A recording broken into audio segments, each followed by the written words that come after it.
C'est un père qui s'adresse à ses enfants, que le président de la République leur a parlé de tout son cœur. Il leur a fait savoir qu'il ne les a pas oubliés et il les a rassurés quant au respect de tous les engagements pris à leur égard. Merci pour les propos que vous venez de tenir. Cela m'est allé vraiment droit au cœur. Vous savez, en vous écoutant, cela me ramène à 1990. La Côte d'Ivoire était en grande difficulté. Le président Félix Houphouët-Boigny m'a fait appel parce qu'il y avait un problème avec les soldats.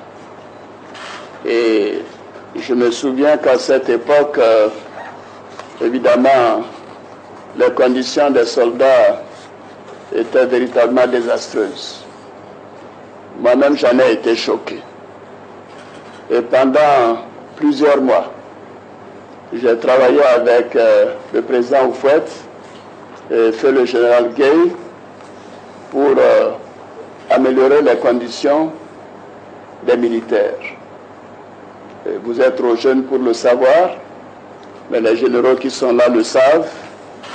Nous avons travaillé pendant des nuits et des jours, des semaines, des mois, pour essayer d'améliorer les conditions de vie.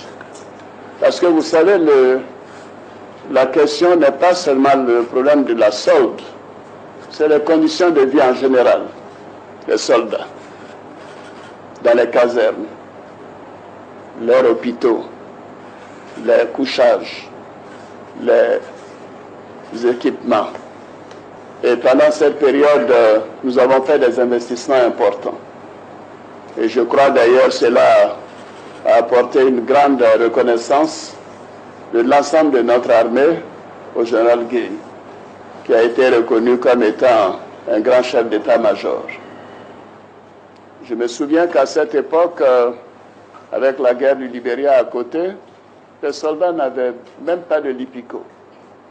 Mais nous avons fait en sorte que tout ça soit repris, y compris à leur fournir des moustiquaires, et à faire toute une série d'investissements pour que les soldats soient dans de meilleures conditions.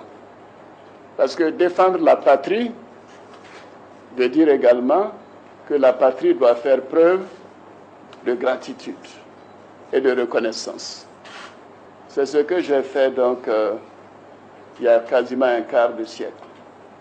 Aujourd'hui, me voilà depuis 2011 président de la République. Après ce que nous savons, ce n'est pas bon de revenir sur les douleurs du passé. Oui, je connais les souffrances que vous avez vécues, la bravoure dont vous avez fait preuve, les sacrifices qui ont été faits. Des centaines d'entre vous sont morts ou ont été tués, surtout dans la nuit du 10 au 11 avril, alors que j'étais dans l'hôtel du Golfe.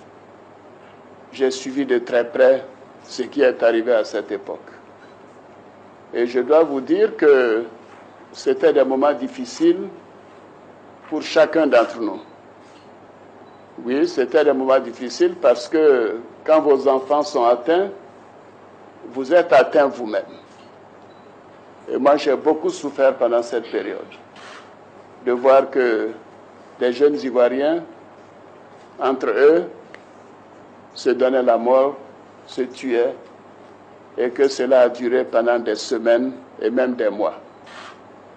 Alors, depuis que je suis devenu président, vous connaissez mes méthodes de travail, je suis totalement carré. Pour moi, il est important de tenir compte de tout ce qui a été pris comme engagement. Et c'est ce que nous avons tenté de faire. Oui, l'accord de Ouaga avait des choses qui n'étaient pas acceptables.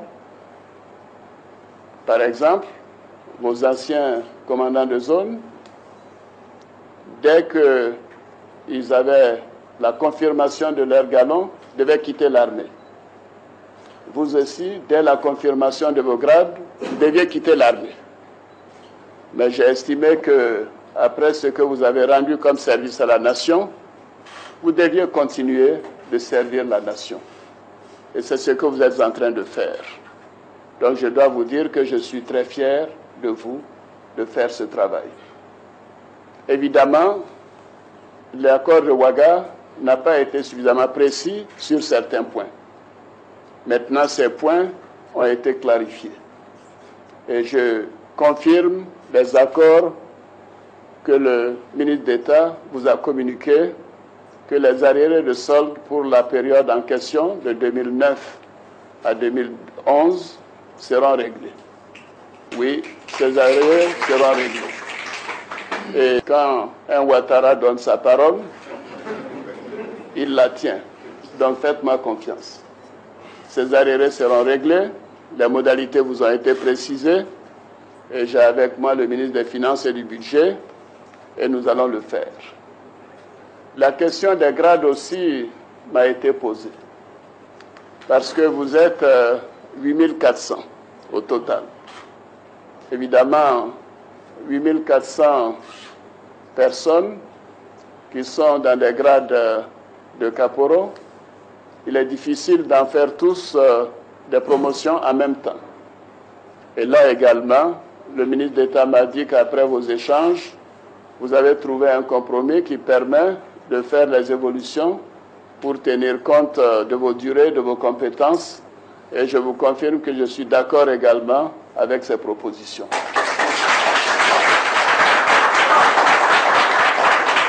Oui, je suis d'accord avec ces propositions parce que c'est une question d'équité. C'est une question d'équité. Vous vous êtes battu. Vous avez été dans l'armée, même si vous n'avez pas été reconnu à ce titre pendant cette période, et que les dispositions de l'accord de Ouagadougou ne vous ont pas été appliquées, mais la justice et l'équité demandent qu'il en soit ainsi. Donc ceci sera fait. Je voudrais que vous le sachiez. En qualité de chef suprême des armées, le président de la République les a néanmoins sermonnés pour l'acte de désobéissance qu'ils ont posé. Je vais au-delà de ces questions matérielles. Vous voulez rester dans l'armée, n'est-ce pas? Est-ce que vous voulez rester dans l'armée? Oui. Alors, donc vous devez être des soldats modèles. Vous savez, moi, mon ambition, c'est de faire de la Côte d'Ivoire un pays moderne, mais également un pays modèle. Un pays modèle veut dire une administration modèle, une armée modèle, une gendarmerie modèle, une police modèle, et ainsi de suite.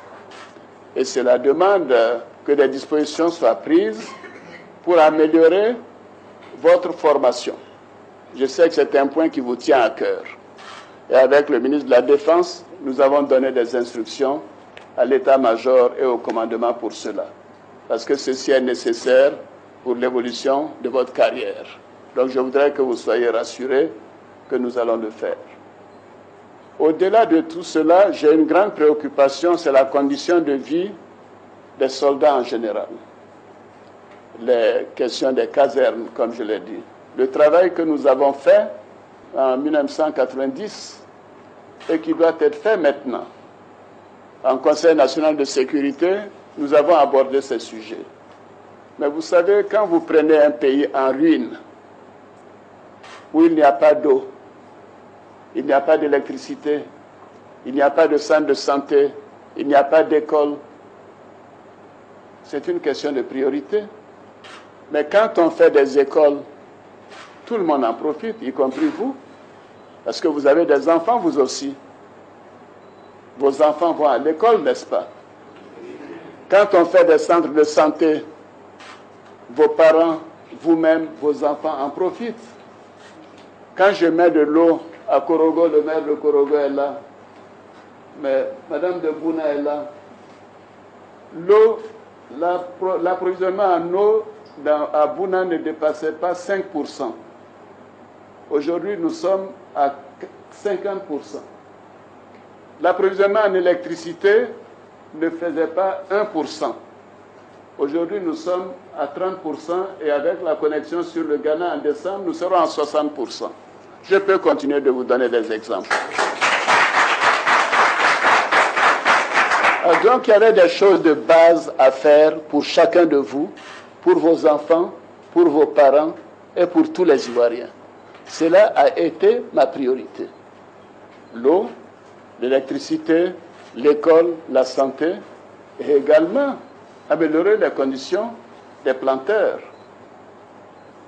Mais vous savez que quand j'ai pris fonction, le prix du cacao payé aux planteurs était à peine de 400 francs. Aujourd'hui, les planteurs reçoivent 850 francs et certains arrivent à obtenir même beaucoup plus. Donc en 3 ans, les planteurs ont doublé l'argent qu'ils retiennent d'1 kilo de cacao. Et nous faisons la même chose pour le coton, pour l'anacarde, et ainsi de suite. Quand j'ai pris fonction, nous importions plus de la moitié du riz que les Ivoiriens consommaient. Aujourd'hui, nous produisons les 2/3 du riz.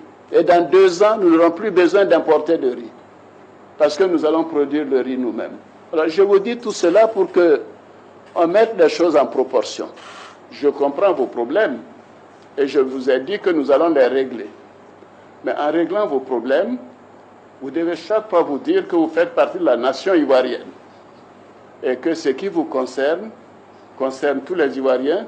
Et vous, responsables militaires, vous devez être concernés par ce qui se passe dans chaque foyer en Côte d'Ivoire, en donnant la sécurité aux Ivoiriens. Qu'est-ce que j'entends ici et là? Qu'un certain nombre de gens, des démobilisés, vont, parce qu'on va vous donner ce qui est votre droit, eux qui ne sont pas des militaires, disent voilà, si après ça, nous aussi on va rentrer dans la danse. Alors c'est à vous de vous assurer que ça ne va pas arriver. Est-ce que je peux compter sur vous pour que ça n'arrive pas? Ça ne doit pas arriver. Parce que vous êtes dans l'armée. Ceci a été confirmé. Nous avons accepté que vous continuez votre carrière dans l'armée, malgré les inéquités qui ont été vécues pendant 2 ou 3 ans. Mais maintenant, vous êtes des soldats. Certains deviendront des caporaux-chefs, d'autres deviendront des sergents, et vous allez continuer votre carrière. Mais pour le faire, vous devez assurer la sécurité sur l'ensemble du territoire.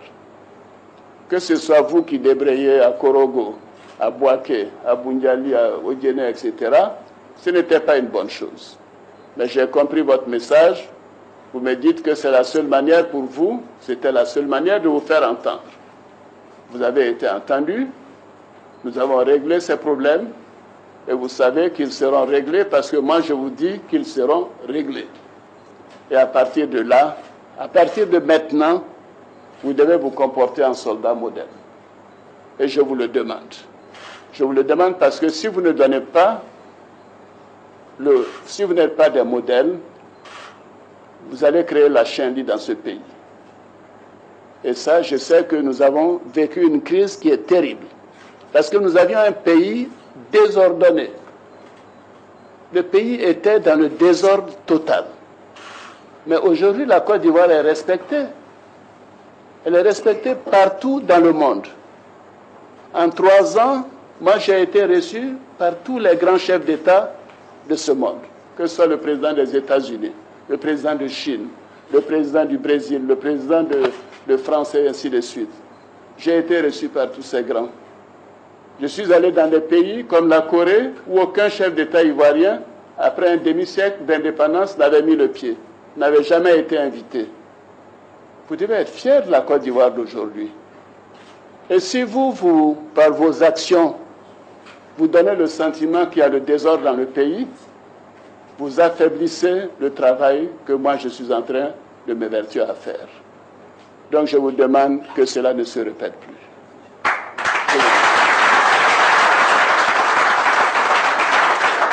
Je voudrais vous dire que vous pourrez toujours compter sur moi. Parce que je ne prends pas d'engagement que je ne peux pas mettre en œuvre. Ces engagements, je les ai pris. Le ministre d'État me les a expliqués. Hier soir, j'ai convoqué le ministre du Budget et nous avons fait les calculs et nous allons commencer à régler ces arriérés dès la fin du mois de novembre. La rencontre avec le président de la République a pris la forme d'un soutien total des militaires à leur chef suprême.